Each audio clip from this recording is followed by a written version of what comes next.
Bienvenue sur Africa 24 dans cette nouvelle édition de l'information. Voici les titres. Les assises nationales débouchent sur la prolongation de la durée de la transition de 5 années supplémentaires au Burkina Faso. Des élections pourraient cependant être organisées avant cette échéance si la situation sécuritaire le permet, précise le texte adopté lors de ces consultations.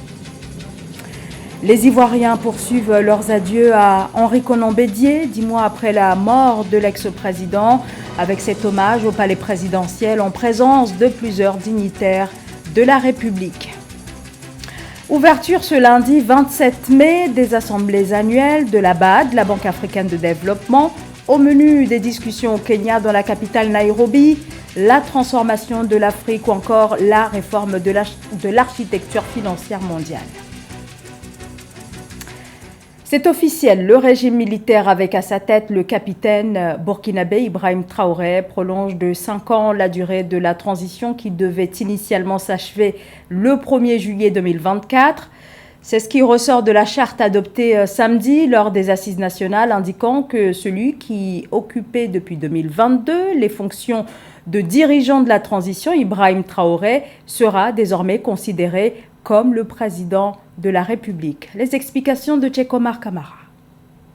Au Burkina Faso, la charte de la transition modifiée au cours de la cérémonie de clôture des assises nationales sur la suite de la transition consacre la prolongation de la durée de la transition de 5 ans à compter du 2 juillet 2024 et le passage du statut du président de la transition à celui de président de la République. Selon la nouvelle charte, le président de la transition assure les fonctions de président du Faso, chef de l'État, chef suprême des forces armées nationales. Les résolutions des assises nationales ont également consacré l'éligibilité du président de la République, du Premier ministre et du président de l'Assemblée législative de transition aux élections présidentielles, législatives et municipales prévues à la fin de la transition. La durée de la transition fixée à 60 mois à compter du 2 juillet 2024.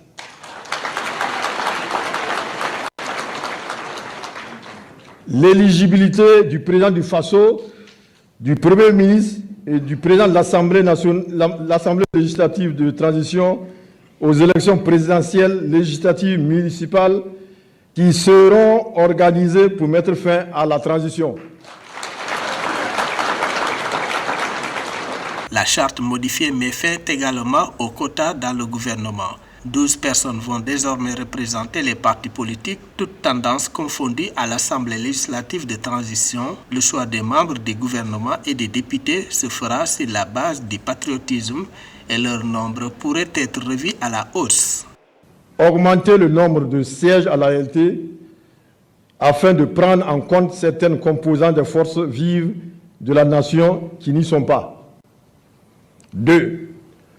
Augmenter le nombre de membres du gouvernement par l'ajustement de certains ministères pour plus d'efficacité au regard des enjeux et priorités du moment. 3. Impliquer les groupes spécifiques dans les sphères de décision. La prise en compte des femmes, des personnes handicapées et des personnes âgées dans toutes les sphères de décision. Ça, c'est une parenthèse, entre parenthèses. Pour rappel, le capitaine Traoré est arrivé au pouvoir en septembre 2022 après un coup d'État contre le lieutenant-colonel Paul-Henri Damiba qui avait lui-même renversé le président élu Roch Marc Kaboré 8 mois auparavant. Le Burkina fait face à une crise sécuritaire depuis près de 10 ans. Dernier meeting de campagne avant les élections générales prévues le 29 mai prochain en Afrique du Sud. L'ANC tente de rallier les indécis. Les partis d'opposition sont eux aussi mobilisés, au premier rang desquels l'Alliance démocratique, premier parti d'opposition avec 25% d'intention de vote. Formation dirigée par John Steen Hussein qui se positionne comme étant le principal candidat de l'opposition. Marie-Raphaël Antolo. Announced that he would sign Né le 25 mars 1976 à Durban, en Afrique du Sud, John Steenhuisen est un homme politique sud-africain qui dirige depuis 2019 le principal parti d'opposition du pays, l'Alliance démocratique. À quelques jours des élections générales prévues le 29 mai pour le choix du parti qui devra prendre les rênes du pays, John Steenhuisen s'engage pour la prospérité de l'Afrique du Sud par la mise en place de politiques permettant le plein épanouissement psychologique et financier des Sud-Africains. C'est notamment à travers la création d'emplois.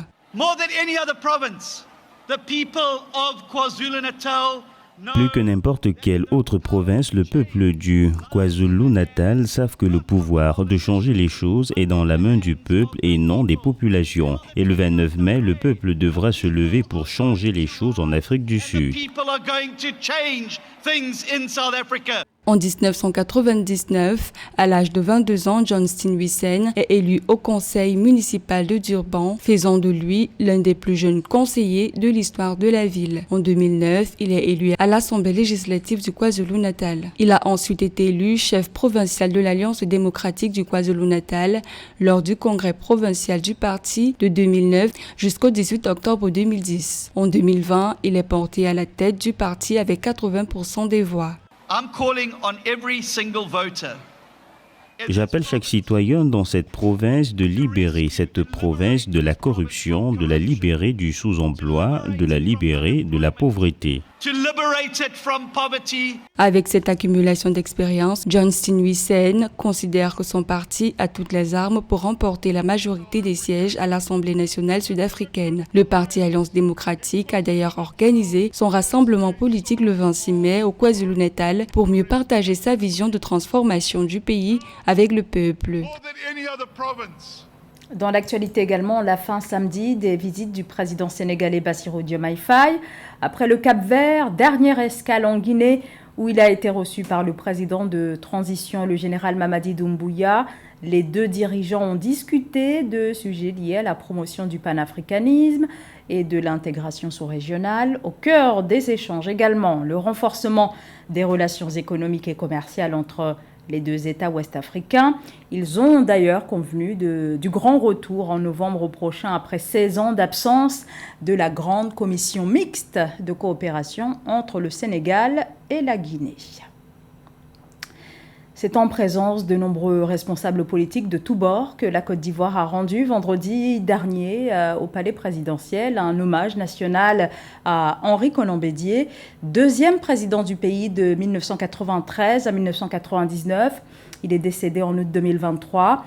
Cet hommage intervient quelques jours avant son inhumation prévue le 1er juin à Pépère-Ressou, son fief natal. Marie-Roger Coyot.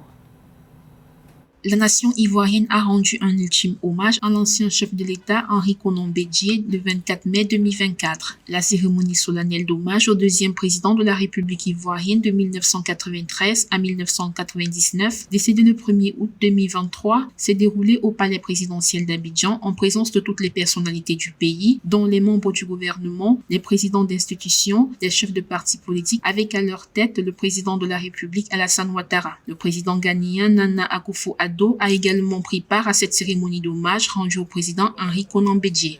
Henri Bédié avait une vision du futur affinée et il nous connaît déjà à l'époque par son sens de la prospective en vue de préparer le futur d'une Côte d'Ivoire qu'il aimait profondément.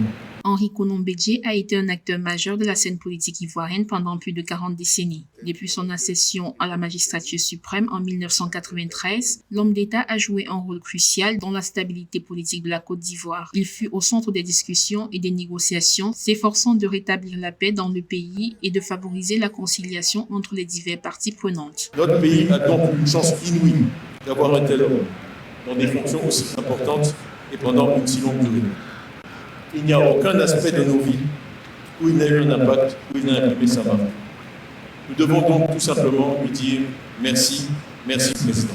Né le 5 mai 1934 au sein d'une famille de cacaoculteurs, Henri Konan Bédié aurait vécu une riche carrière politique au terme de ses 65 années sur la scène. L'homme d'État laisse derrière lui un héritage d'intelligence, de vision et d'humanisme. Henri Konan Bédié aurait occupé plusieurs fonctions en Côte d'Ivoire. Il a notamment été le premier ambassadeur de la République de la Côte d'Ivoire aux États-Unis d'Amérique et au Canada de 1961 à 1966, puis ministre de l'économie et des finances de 1966 à 1977. La 59e Assemblée annuelle de la Banque africaine de développement, qui rassemble notamment des chefs d'État et de gouvernement, s'ouvre ce 27 mai à Nairobi au Kenya. Une édition prévue jusqu'au 31 mai 2024, placée cette année sous la thématique de la transformation de l'Afrique, le groupe de la Banque africaine de développement et la réforme de l'architecture financière mondiale. Écoutez les précisions de notre envoyé spécial Fatma Nyong. Nous sommes au centre de conférence internationale Kenyatta de Nairobi. C'est dans ce bâtiment emblématique que se tient l'édition 2024 des assemblées annuelles du groupe de la Banque africaine de développement. Cet événement qui se déroule du 27 au 31 mai 2024 comprend la 59e assemblée annuelle du Conseil des gouverneurs de la BAD ainsi que la 50e assemblée annuelle du Conseil des gouverneurs du Fonds africain de développement. Ce sera également le 60e anniversaire de la Banque africaine de développement. Et c'est un bon moment pour réfléchir à tout le travail que nous avons accompli et à tout ce qui a été réalisé, au partenariat et au projet de loi, et à ce que nous avons fait pour les pays, et surtout à ce qu'il nous reste à faire. Sous le thème central, la transformation de l'Afrique, le groupe de la Banque africaine de développement et la réforme de l'architecture financière, ces assemblées visent à proposer des mesures concrètes pour mobiliser des ressources en faveur de la transformation structurelle de l'Afrique. L'occasion parfaite pour la Banque africaine de développement de présenter son rapport 2024 sur les perspectives économiques en Afrique, évaluant les progrès réalisés par le continent dans sa transformation économique et son développement au cours des dernières décennies, tout en identifiant les lacunes à combler. Cette rencontre s'annonce comme un moment crucial pour catalyser le changement et favoriser la collaboration à l'échelle continentale. Fatma Nyong, envoyé spécial aux assemblées annuelles de la BAD depuis Nairobi pour Africa 24. Fatma Nyong en compagnie de nos autres envoyés spéciaux à Nairobi, Catherine Gombe et Cédric Djossou. L'envolée des prix au Bénin, cette hausse des prix des denrées alimentaires résulte notamment de la fermeture de la frontière avec le Niger. L'une des conséquences est l'augmentation du prix du kilo de maïs, vous allez le voir, qui a largement doublé. Une situation devenue insoutenable, surtout pour les consommateurs les plus modestes. Sur place, les appels à la régulation se multiplient à l'endroit du gouvernement. Pauline Minka. Au Bénin, le prix des denrées alimentaires de première nécessité ont enregistré ces dernières semaines une hausse vertigineuse. C'est le cas du maïs. Le prix du kilo qui était à 250 francs CFA début mai 2024 est passé à 400 francs CFA, voire 450 francs CFA dans certains marchés. Producteurs, commerçants et consommateurs appellent davantage action pour pallier à la hausse des prix du panier de la ménagère. Déjà, cette situation s'explique par deux facteurs principaux. Donc, le premier, c'est la fermeture des frontières et l'arrêt de toute transaction commerciale avec son premier partenaire commercial qui est le Niger. Depuis le coup d'État et le suivi des sanctions engagées par la CEDEAO contre le Niger, le Bénin a fait fermer ses frontières à son principal partenaire, ce qui a entraîné un arrêt brusque de toutes les relations commerciales. Secondairement, il y a le Nigeria voisin où le Bénin s'approvisionne principalement pour son carburant, qui a mis fin à des subventions au niveau de son carburant. Donc, qui dit hausse du coût du carburant, dit hausse du transport de tout ce qu'on a comme matière première. L'exportation massive du maïs du Bénin vers le Niger, le Burkina Faso et le Mali a occasionné une augmentation du prix du maïs sur les marchés locaux. Pour inverser la courbe inflationniste, le gouvernement béninois a interdit temporairement le 8 mai 2024 toute exportation de céréales, de même que les tubercules et leurs dérivés. Seulement, 2 semaines après la prise de cette décision, le prix du maïs est toujours en hausse. Le sac du maïs est vendu à 37 000 francs CFA et voire plus. Selon certaines commerçantes, les stocks de maïs achetés il y a quelques mois ne sont pas encore épuisés et ne peuvent donc être cédés qu'à ce prix. Je dis malheureusement parce que le gouvernement n'a pas proposé jusqu'à présent des alternatives pour pouvoir permettre de faire baisser les prix des denrées alimentaires. Donc ces alternatives peuvent se traduire de plusieurs manières. Donc il s'agit par exemple de pouvoir développer ou déployer des programmes assez rapidement pour subventionner les intrants et permettre aux agriculteurs de pouvoir produire à moindre coût. Avec une population d'environ 13,35 millions d'habitants, le Bénin est l'un des plus grands consommateurs de maïs en Afrique de l'Ouest. Selon les données officielles, un Béninois consomme en moyenne 246 grammes de maïs par jour. De l'avis de certains experts, le Bénin producteur de maïs avec une récolte évaluée à 2 millions de tonnes en 2024 ne devrait pas connaître de pénurie et d'inflation sur ce produit dont la demande nationale est estimée à 1 million de tonnes par an. C'est la fin de ce journal. Merci de votre fidélité. Restez sur Africa 24. L'actualité continue.